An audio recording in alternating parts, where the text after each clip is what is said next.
Magandang araw, ako si Teacher Laarni, ang inyong magiging guro para sa araw na ito.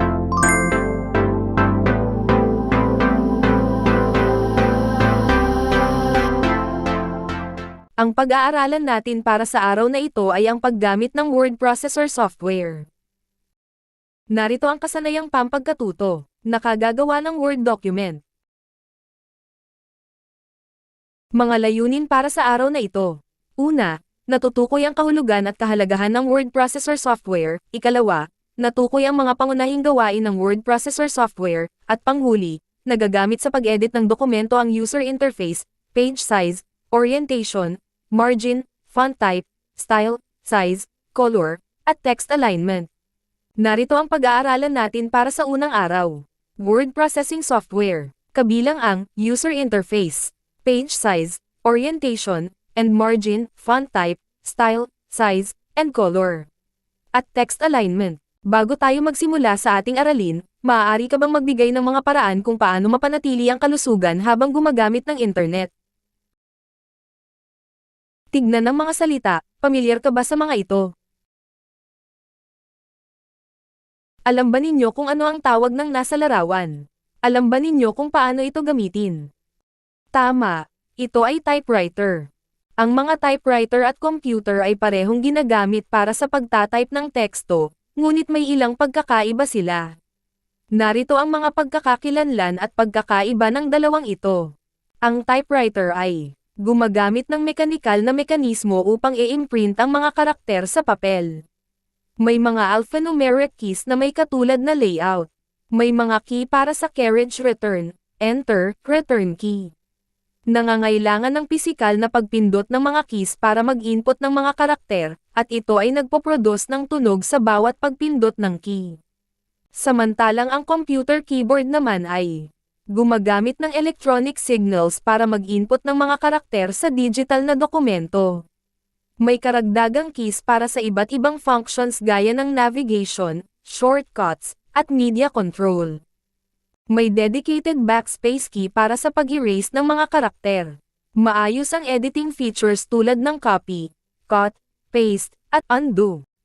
Karaniwang tahimik ang pagpindot ng mga keys. Sa kabuuan, ang typewriter ay mas mekanikal at limitado sa pag-edit, habang ang computer keyboard ay mas versatile at may mas maraming features. Tandaan natin mga bata ang iba't ibang nilalaman at gamit na nakapaloob sa word processor.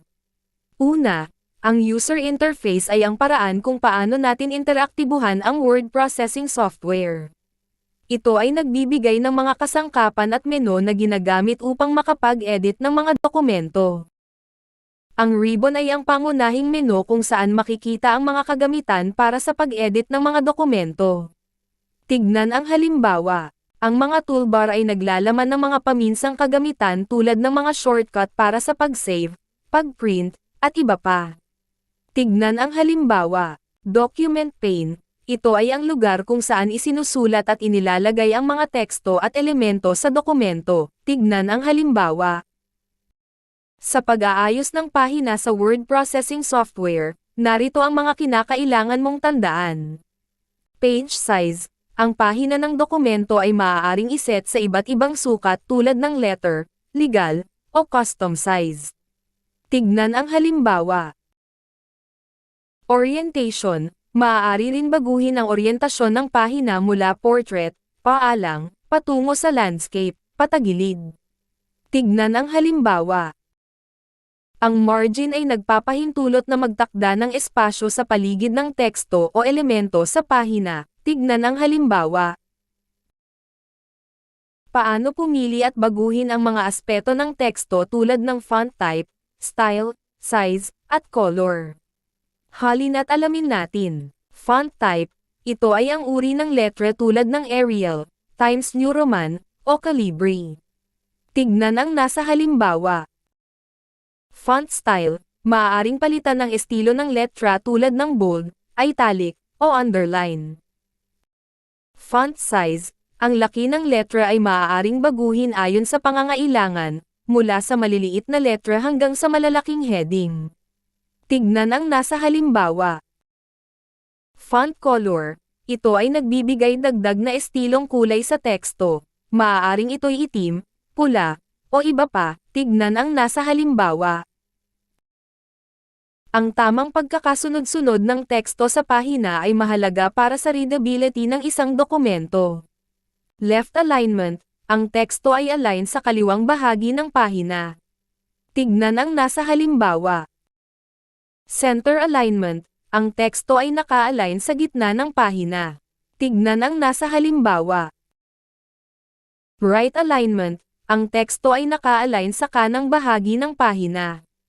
Tignan ang nasa halimbawa. Justify alignment, ang teksto ay naka-align sa parehong gilid ng pahina. Tignan ang nasa halimbawa. Unang gawain.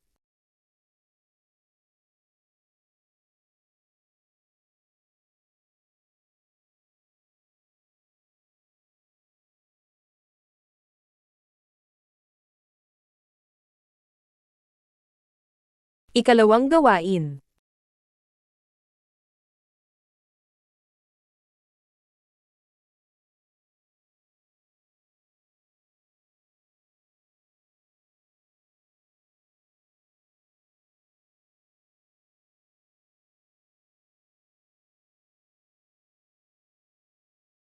Ano-ano ang mga dapat isaalang-alang sa paggawa ng dokumento gamit ang word processor?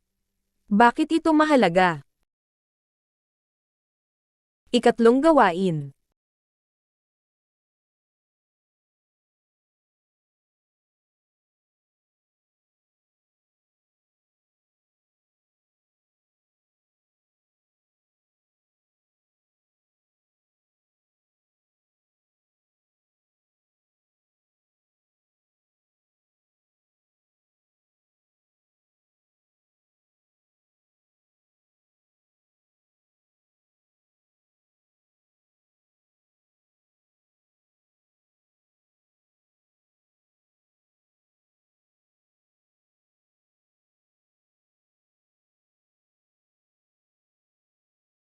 Ikalawang araw. Narito ang ating pag-aaralan, word processing software kabilang ang user interface, page size, orientation, and margin, font type, style, size, and color, at text alignment. Mga layunin, una, na ipakikita ang kakayahan sa paggawa ng table gamit ang Microsoft Word.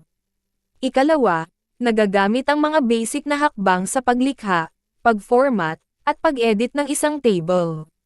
At panghuli, nakagagawa ng table sa word processor. Tignan ang nasa larawan, alam nyo ba kung paano gumawa nito?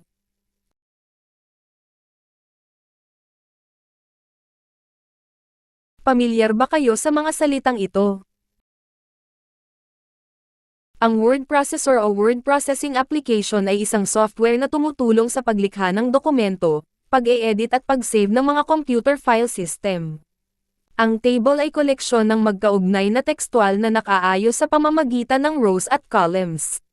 Mas madaling nasisuri ang datos kung ito ay nakaayos sa table. Ang rows ay mga linyang nakahilera paalang, samantalang ang columns ay mga linyang pababa. Ang cell ay mga kahon kung saan nagtatagpo ang mga column at row. Basahin natin ang kwentong Ang Batang Masipag at Maaasahan.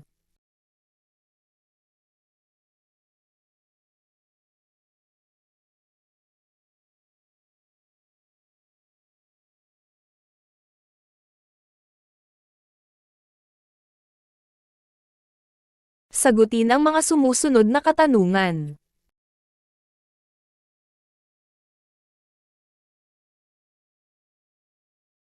Unang gawain.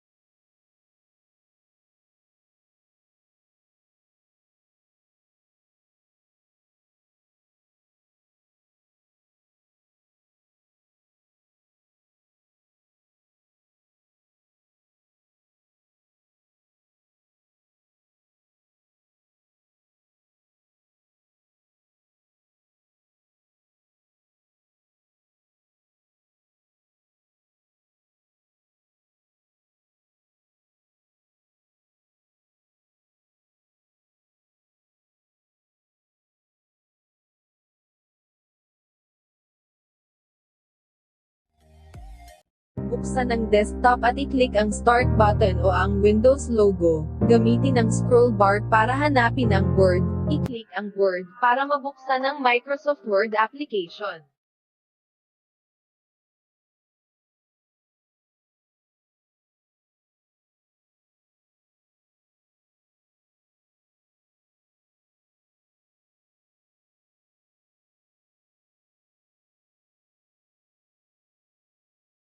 I-click ang Insert Table na makikita sa pinakaitaas na bahagi. I-click ang table icon at iset ito sa 3 columns at 7 rows upang makagawa ng table.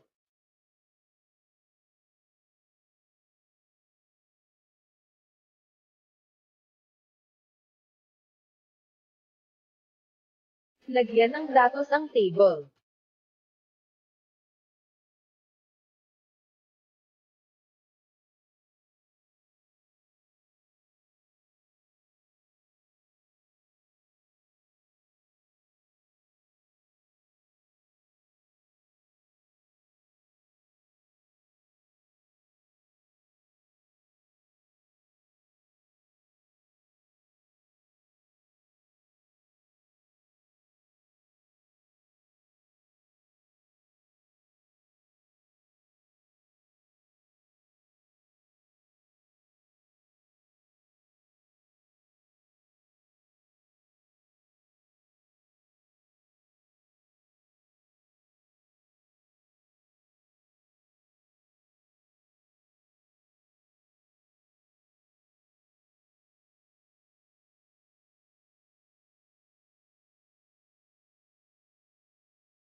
Ayusin ang table at i-highlight ang pinakataas na bahagi ng table. I-click ang bold icon. I-highlight ang buong table at i-click ang center icon.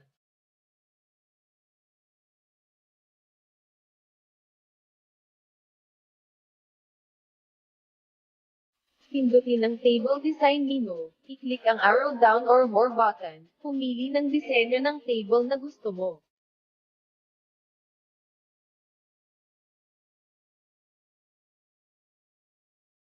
I-click ang File menu.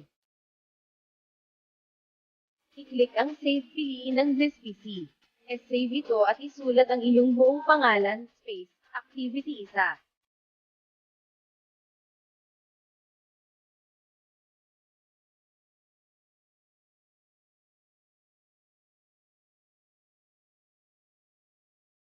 Pagkatapos ay i-click ang Save.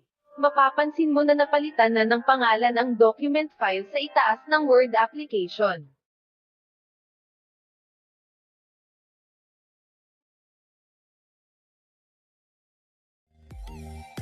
Narito ang mga hakbang sa paggawa ng table gamit ang word processor sa inyong mga cellphone.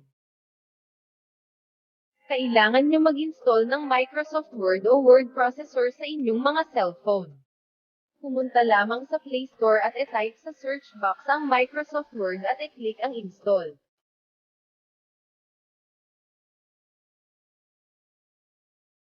I-click ang word processor. I-click ang plus sign na nasa itaas na bahagi ng inyong mga cellphone. Pagkatapos ay i-click ang blank document. Tignan ang arrow sign, i-click lamang ito at mapupunta kayo sa home pagkatapos ay i-click ang insert.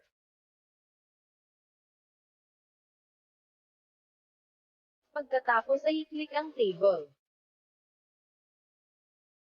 Kung inyong mapapansin mayroon siyang 3 column at 3 row na automatic na inilabas ng Microsoft Word. Para madagdagan ang inyong row, i-click ang insert below hanggang sa makapitong row kayo.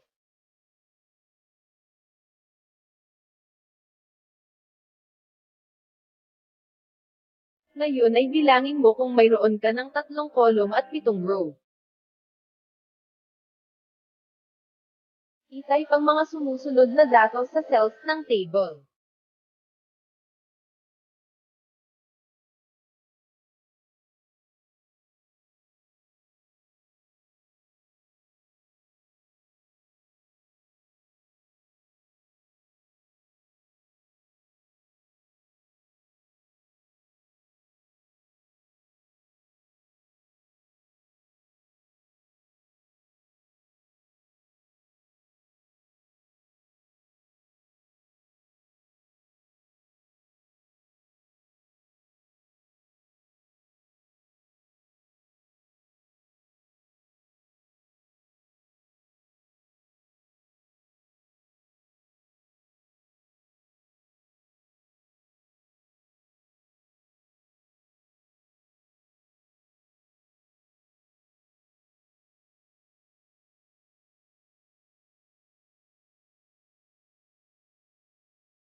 Maaaring higit na ang mga datos, sundin lamang ang nasa video.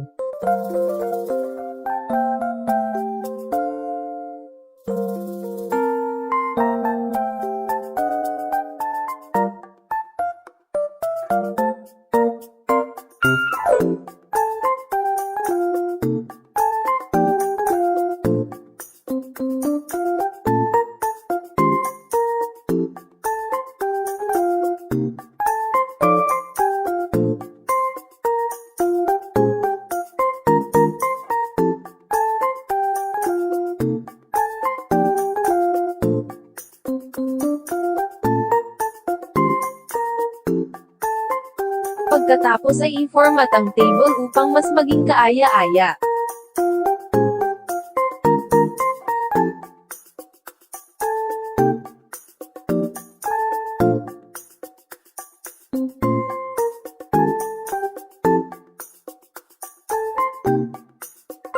Ngayon ay natapos mo nang gawin ang iyong table, i-save ang file at isulat ang iyong buong pangalan, space, ilagay ang activity isa at isend ito sa inyong Google Classroom.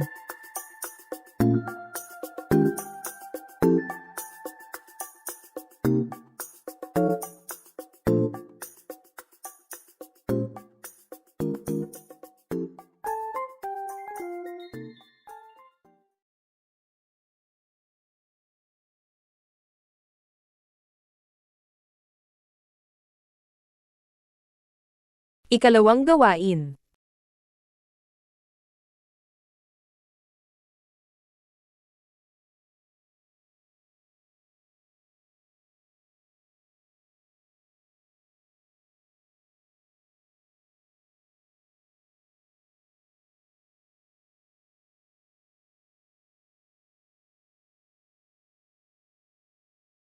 Ano-ano ang mga dapat isaalang-alang sa paggawa ng dokumento gamit ang word processor? Bakit ito mahalaga? Ikatlong gawain.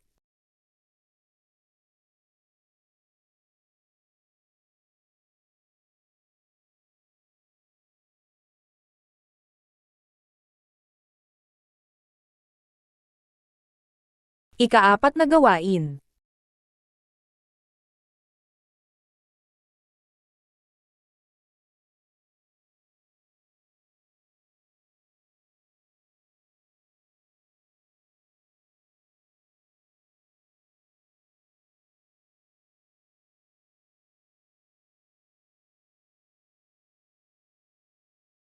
Ikalimang gawain.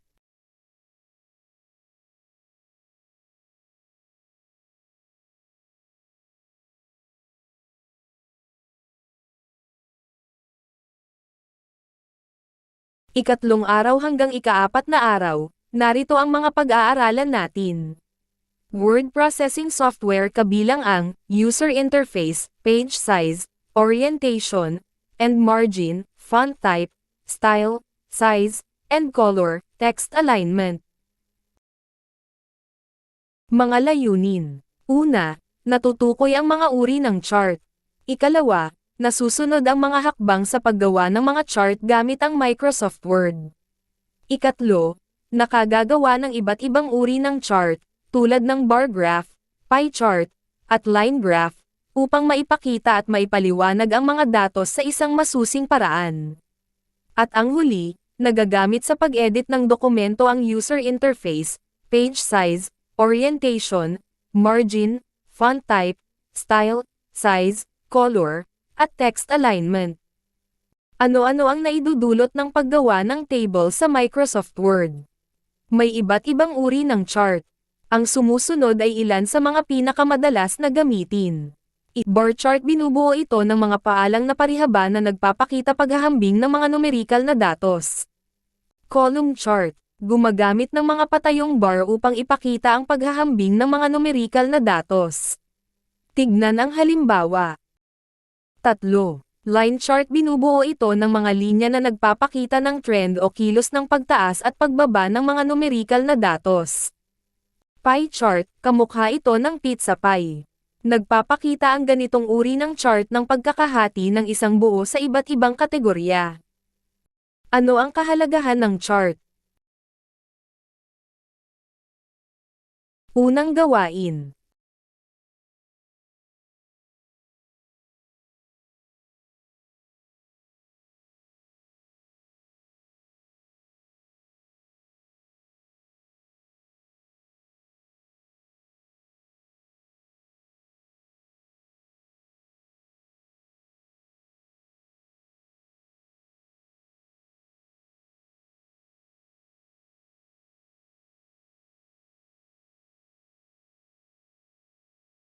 Ano ang inyong natutuhan sa aralin tungkol sa paggawa ng mga chart gamit ang Microsoft Word?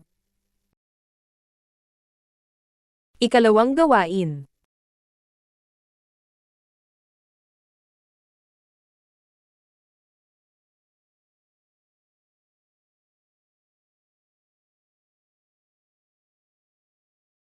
Ikatlong gawain.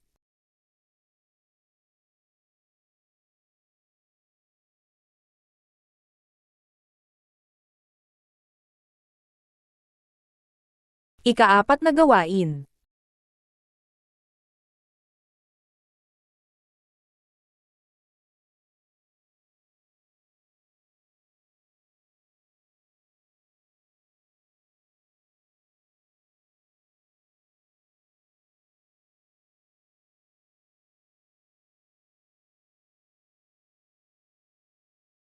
Maraming salamat sa inyong pakikinig. Hanggang sa muling pagkikita.